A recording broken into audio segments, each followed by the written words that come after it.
अब मेरी आवाज अगर आप तक आ रही है, मैं आपसे पूछ रहा हूं कि तारिक फतेह और अतीकुर रहमान दोनों इस विचार के हैं कि इसमें कोई डाउट नहीं कि यहां मंदिर तोड़कर मस्जिद बना है।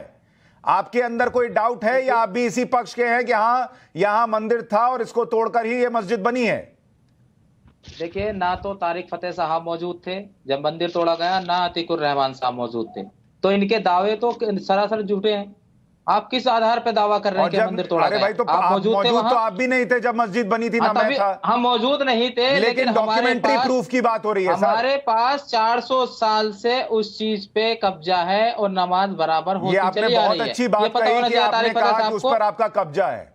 ये आपका है नहीं, आपने कब्जा कर रखा है। आपने बहुत अच्छे शब्द का इस्तेमाल किया। है सर, एक छोटी सी बात है, अगर मैं किसी घर में रह रहा हूँ 400 साल से और आप अचानक आके कहें कि या तो मेरा घर है भाई, आप क्यों रह रहे हो यहाँ, तो जाहिर सी बात है उसको ऑब्जेक्शन उठेंगे। और तारिक फतेह साहब से पूछिए, ये बार-बार मुस्लिम है या हिंदू है? आपने बड़ी अच्छी बातें कही है मेहताब भाई, लेकिन इस्लाम की जानकारी घर में रह रहे हैं, पूछिए ना। सुनिए, आप इनसे पूछिए कि जो मुगल कालीन की इमारतें हैं, अगर ये दिल्ली आए हो, घूमे हो, जो मुगल कालीन की इमारतें हैं उनमें जरा आप जाकर देखिए चित्रकारी किस तरीके की हो रखी है। मेहताब उस्मानी, आपने बड़ी अच्छी बात कही। आपने कहा कि आप एक घर में रह रहे हो और कोई आकर कहे कि ये तो मेरा घर है, तो क्या मैं वहां से निकल जाऊंगा? और उसके पहले आपने कहा कि यहां हमारा 400 साल से कब्जा है। तो जब कब्जा की भी चीज होती है तो उसको तो खाली करना ही पड़ता है, पहली बात। दूसरी बात बताइए, दूसरी बात खाली तो तब करूं ना मैं, अरे दूसरी बात मुझे प्रूफ कर दे कि ये मेरी है। अगर डॉक्यूमेंट्री प्रूफ ये कहेंगे, आप मुझे प्रूफ कीजिए कि ये मेरी है, अरे भाई डॉक्यूमेंट्री प्रूफ, सुनिए ना मेरी बात, प्रूफ तो कीजिए किसी तरीके से। आप बिना प्रूफ करे कहेंगे ये तो मेरी है, तो ऐसे थोड़ी ना मान लूंगा। डॉक्यूमेंट्री प्रूफ है, मैं तो कह रहा हूं कोर्ट के अंदर साबित हो जाएगा, आप चिंता मत कीजिए। बहुत इतने डॉक्यूमेंट्री प्रूफ है कि उसका हिसाब नहीं है। अतीकुर रहमान टेलीविजन पर बैठ के बोल रहे हैं कि मस्जिद मंदिर तोड़ के बनी है, तो ऐसे ही नहीं बोल रहे हैं। लेकिन मैं आपसे ये कह रहा हूं, आपसे पूछिए ना, मैं आपसे ये कह रहा हूं, सुनिए मेरी बात। इनको इन्होंने कैसे कह दिया इस बात को? ऐसा तो ऐसे किस आधार पे ये बोल रहे हैं? ये झूठी अफवाह फैलाने की जरूरत नहीं है। अतीकुर रहमान, आप झूठी अफवाह क्यों फैला रहे हैं? करने की जरूरत नहीं है। अतीकुर रहमान, आप झूठी अफवाह फैला रहे हैं। मामला कोर्ट में है, जी मैं ऑडियो नहीं है। अतीकुर रहमान साहब कोई प्रूफ करने वाले नहीं है। आप है प्रूफ करने वाले, आप है प्रूफ करने वाले। कर सकते हैं क्योंकि हम उस घर में रहते हैं, वो मस्जिद हमारी, हम नमाज पढ़ते हैं। भैया कब्जा लेने को रहना नहीं कहते, आप खुद कह रहे हैं आपने कब्जा किया हुआ है और वो पढ़ लिख कर बता रहे हैं। उनको कम से कम इस बात का क्रेडिट तो दीजिए। कब्जे का मतलब ये नहीं किसी से छीन के कब्जा, कब्जे का मतलब अपनी चीज पे कब्जा किया अपने घर में। अभी आप बोल रहे थे आप रहते हैं, आपने बोला कि मैं अपने घर में कब्जा करके रहता हूं। बोलिए अतीकुर साहब, मैं ये जो बात कह रहा हूं, मैं आपने कहा किस आधार पे कह रहा हूं, मेरी कोई औकात नहीं है, कोई आधार बनाओ। इरफान हबीब हिस्टोरियन तमाम टीवी चैनल्स पर आ रहे हैं, हिस्टोरियन हैं वो, उनकी बातों को माना जाता है, आप उनसे राब्ता कायम कर सकते हैं। और उसके अलावा जो मैंने पढ़ा है डॉक्यूमेंट्री एविडेंस, औरंगजेब का फरमान, सब अपनी जगह पे अटल है। मैं बार बार इनसे ये कह रहा हूं कि आप पार्लियामेंट्री एक्ट का वायलेशन करके ये चीज नहीं कर सकते हैं। गवर्नमेंट ऑफ इंडिया इन चीजों को खिलवाड़ बनाई हुई है।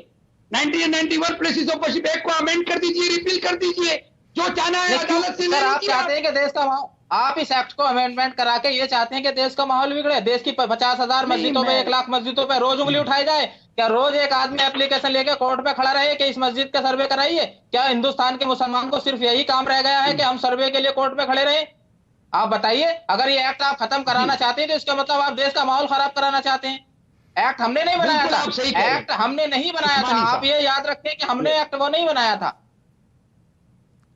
उस्मानी साहब, बिल्कुल आप सही कह रहे हैं। क्या देश का माहौल खराब कराना चाहते हैं आप?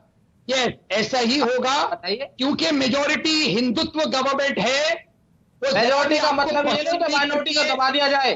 सर, मेजॉरिटी का मतलब ये नहीं है कि माइनॉरिटी को दबा दिया जाए। आमादा है अच्छा ठीक, दोनों आपस में ही लड़ लिए हैं, दोनों कंफ्यूज हो गए, आपस में लड़ लिए। आप मुझे एक बात सुनिए, नहीं मुझे एक बात सुनिए, एक बात सुनिए। हम डेमोक्रेटिकली बात कर रहे हैं, आपके एक डेमोक्रेटिक चैनल के ऊपर बात कर रहे हैं। मैं उस पर गलत ध्यान दिलाना चाह रहा हूं। मैं आप ये मुझे बताइए, आप कहते हैं कि मेजोरिटी, क्या मेजोरिटी जिस चीज को बोलेगी वो हम जरूर, हमारे लिए कंपलसरी है करना? आपके मेजोरिटी कल बोले कि जामा मस्जिद में मंदिर है, तो क्या हम मान लेंगे? आप बताइए ना एक सिंपल सी बात अगर है, आप नहीं मानेंगे, मैं मानता हूँ बहुत अगर सच्चा आप क्या है। नहीं मानेंगे तो उसका हम क्या करेंगे? कुछ नहीं करेंगे, आप मत मानिए। अगर देश का कानून आ गया, 91 का एक्ट चेंज हो गया, आप मत मानते रहिए, नहीं, 91 उससे का कुछ कानून होना आप थोड़ी चेंज है। करना क्यों चाहते हैं सर, ये 91 का एक्ट बताइए। चेंज होगा तो क्या रीजन होगा। है उसका? क्यों? देश में कोई पहला क्यों होगा? कानून नहीं है जो चेंज ताकि नहीं देश होगा। का माहौल खराब हो, आप खुद ताकि कह रहे हैं कब जाके 10 बैठे आदमी- हैं, दो लोग बोल रहे हैं वहां मंदिर तोड़ के मस्जिद बना दी और कह रहे हैं एक्ट क्यों चेंज होगा? दो एक्ट लोगों क्यों के चेंज कहने से नहीं होगा। बोलते हुए 20 आपको करोड़ नहीं लग बोल रहे रहा तो है? मान रहे हैं हाँ? मस्जिद है। देश सर, का 20 माहौल करोड़ बिगाड़ने की आदमी बात बोल कर रहे रहे तो मान रहे हैं। हैं वो जो मस्जिद सुन रहे हैं है। आज कि उनका मंदिर तोड़कर मस्जिद बन गया और वो शांति से बैठे हैं, उनको वो तो कभी नहीं दबका रहे कि देश का माहौल बिगाड़ देंगे। 20 करोड़ आप जब आते हैं बोल के चले जाते हैं देश का माहौल बिगड़ जाएगा, देश का माहौल बिगड़ जाएगा। बिगाड़िए जरा देखें, सही बोल रहे हैं। बिगाड़िए जरा देश का माहौल बिगाड़िए, देखें कैसे बिगाड़ते हैं आप। सुशांत जी, ये आके धमका के जा रहे हैं देश का माहौल बिगड़ जाएगा। क्या बिगाड़ेंगे आप देश का माहौल? सर बिगड़ेगा बिगाड़ेंगे? जरूर, अगर आप अमेंडमेंट चेंज करते हैं। अरे क्या बिगाड़ेंगे? टेलीविजन पर बोलिए ना, क्या बिगाड़ेंगे आप? मारेंगे क्या? कोर्ट में खड़ा होगा आपका मारेंगे आप लोगों सर्वे को? कराने के लिए। हमें यही काम रह गया कि हम रोज मस्जिद का सर्वे कराते फिरेंगे? यही काम रह गया कि देश का मुसलमान टेलीविजन कोर्ट में पर खड़ा है सर्वे के लिए? बैठकर आज जाकर इतनी बहस के बाद और सबूत देश का आने के बाद मुसलमान कह रहे कोर्ट में खड़ा हैं कि रहेगा वहां मंदिर सर्वे के लिए। तोड़कर मस्जिद बन गया और कह रहे हैं 91 का एक्ट चेंज नहीं होगा, नहीं तो देश का माहौल बिगड़ेगा। कौन है आप देश का माहौल बिगाड़ने वाले? कह रहे हैं अपनी तरफ से, आप अपनी तरफ बड़े से आज बोल रहे देश हैं। का अभी किसी माहौल ने नहीं बिगाड़ने कहा ये वाले। बात, ये प्रूफ होने दो तब चार देखेंगे। भाई के चार के कमरे में बैठे हो, देश का माहौल बिगाड़ोगे ये तुम? प्रूफ होने दो तब देखेंगे। आप अपनी तरफ से मत बोलो, आप अपनी तरफ से क्यों बोलते हैं? देश के बारे में मत बोलो, देश का माहौल बिगाड़ दोगे। आप अपनी तरफ से ना बोले। देश का माहौल देखिए, बिगाड़ दोगे, अगर मत आपको बोलो। अगर कानूनी लड़ाई लड़नी है, अगर जाके आपको ये लड़ो। कानून चेंज करना कानूनी है लड़ाई तो लड़नी कर है, लीजिए लड़ो। भले से, देश का लेकिन माहौल 30 बिगाड़ दिन दोगे, के ये सब धमकी एप्लीकेशन देना लेके बंद करो कोर्ट में टीवी खड़ा पर होगा बैठकर। कोई भी पक्ष, समझे? कि हाँ जी इस मस्जिद का सर्वे कराइए, उस मस्जिद का सर्वे कराइए, क्या हमें यही सब काम रह मस्जिद गया कि का- हम सब सर्वे मस्जिद कराते का फिर होगा। अपने घरों के? कब जाके क्यों कराएंगे बैठोगे भाई हम तो सर्वे? सर्वे भी नहीं क्यों होगा। कराएंगे सर्वे? आपका देश कोई का माहौल बिगाड़ने आए। कानूनी अधिकार नहीं हर मस्जिद का सर्वे पहले कराना। अपने कमरे की इसीलिए लाइटिंग आप ठीक करो, amendment चेहरे पे लाइटिंग ठीक नहीं आ रही है, देश का माहौल बिगाड़ेंगे। चेहरे का माहौल बिगड़ा हुआ है लाइटिंग की वजह से। आवाज कम करो।